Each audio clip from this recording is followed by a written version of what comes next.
Үндэсний хангамж аюулгүй байдал үндэсний хөдөлгөөн Сэлэнг аймагт.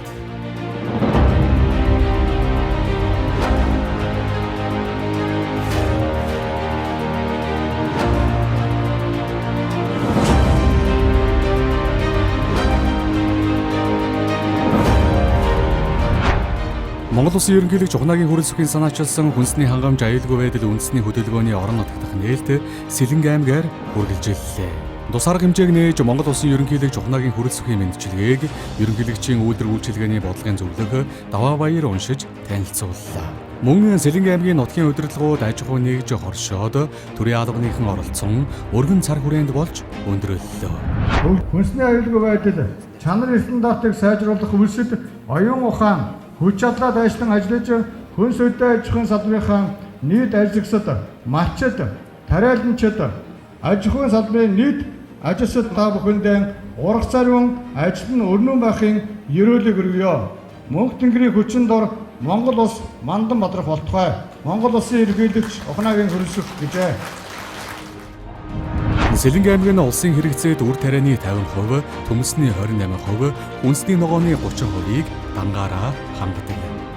Жилд дунджаар 174-өөс 196 мянган га талбайд үр тариа тэжээл, тосны ургамал, төмөс хүнсний ногоо тариалж 120-оос 130 мянган га талбайд урын шилбэлтгэж 200-аас 250 мянган тонн ургац хураан авдаг байна. 2022 оны хаврын тариалалтаар нийт 337 аж ахуй нэгж 2450 иргэн 204 мянган га талбайд үр тариа төмөс хүнсний ногоог тариалж.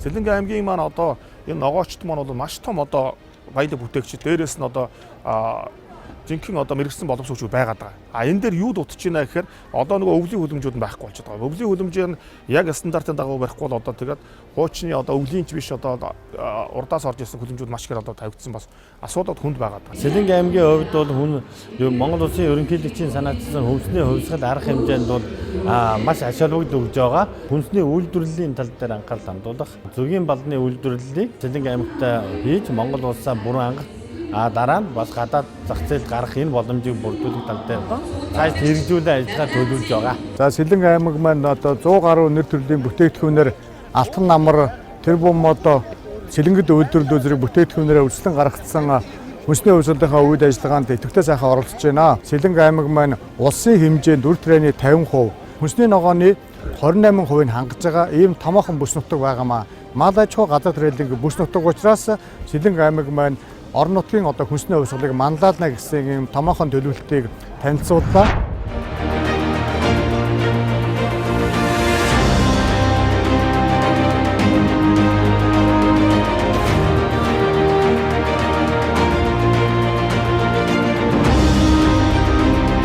Сэлэнг аймгийн нэг онцлог зүйл маань бол мэдээж манай улсын хилийн гарц.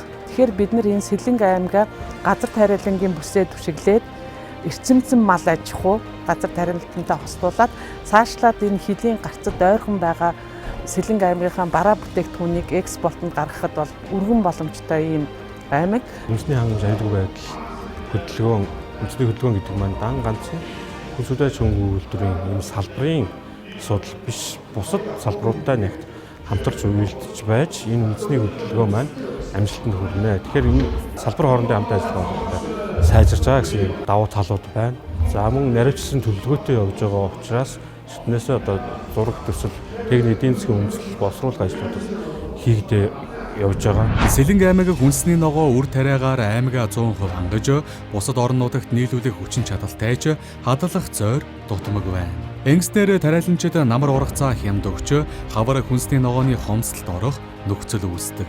Мөн өвлийн хөлөмж байдгүйгээс зарим ногоочид орлогогүй болж үйл ажиллагаан зогсоход хүрч байгааг Сэлэнг аймгийн тариаланчид онцоллоо. Хандж байгаа ганц асуудал бол яг борлуулалтын хувь дээр бол жоохон дутмаг байгаад байгаа. Тэгэхээр энэ одоо ерөнхийлөгчийн санаачилсан энэ одоо санаачлага бол их зөв зүйтэй одоо асуудал байгаа. Манай Сэлэнгийнхэн чинь одоо арнитыг альмаа хураагаад зөвхөн Дархан Сэлэнг дээр л борлуулчихж байгаа. Улаанбаатарын зах зээл рүү орох боломжгүй. Ягаад гэвэл нөөц нь айгүй бага байгаа байхгүй юу. Тэгэхээр одоо маш хэмжээгээр тариалах нь чухал. Жимс жимсгнийг өрх болгон, эргэн болгон тарих юм бол одоо өнөөдөр бид нар хүнсний аюулгүй байдлаа манаж одоо хийж чадах нэ гэж л үзэх хэрэгтэй байхгүй юу? Ногоочдын хөдөлмөр бол маш хүнд учраас голцоо бол ер нь 45-аас дээш яг 40-оос дээш насныхан ер нь ногоо тарьж байгаа. Яг амьдрал дээр бол тийм учраас одоо бид нар залуу үеэ бэлтгэх хэрэгтэй. Ерөнхийдөө санаачилж байгаа үйл ажиллагаа одоо өргөн цар хүрээнд явж байгаа. Тэр дундаа Сэлэнг аймагт хэрэгжиж байгаа явдалтай том баяртай байна.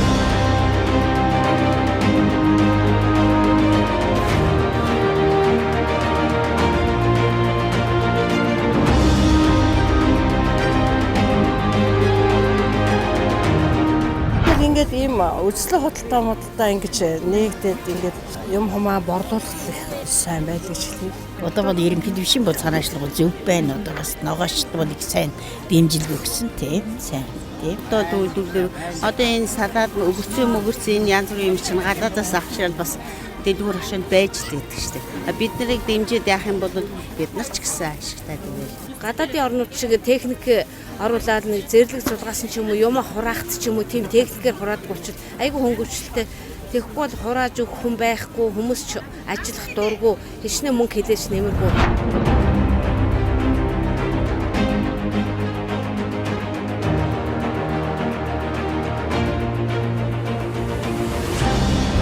Хүнс эрүүл байхын тулд хөрс эрүүл байх шаардлагатай. Иймд Монгол Улсын ерөнхийлөг Чухнаагийн хөрөлсөхөн санаачилсан ажлууд хоорондоо нэгт уялддаг. Энэ хүрээнд ерөнхийлөгчийн үйлдвэр үйлчилгээний бодлогын зөвлөх даваа баяр болон төвийн бүсийн 5 аймагт ажиллах ажлын хэсгийн гишүүдэд тужийн нарсан ойн нөхөн сэргээлтийн үйл явцтай танилцж мод тэрлээ. 96-97 онд Монгол улсын хэмжээгээр маш их хэмжээний төмөр ой хэрийн төмөр гарсан.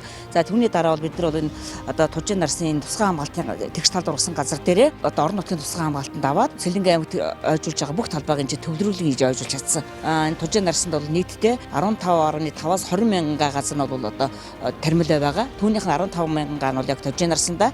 За бусд нь бол одоо бус цумдууд байж байгаа. Төвийн бүсийн 5 аймагт ажиллах ажлын хэсгийн гишүүд Сэлэнг аймгийн Шаамар сумын Дулаан хаан тосгонд өрхийн тариалан эрхэлдэг наран цогтын гэрт зочилж жимсний мод үржүүлгийн талбайтай танилцлаа. Наран цогтын хувьд 20 гаруй жилийн хөдөлмөрийн үр шимээ хүртэж байгаа үлгэр жишээ иргэн юм.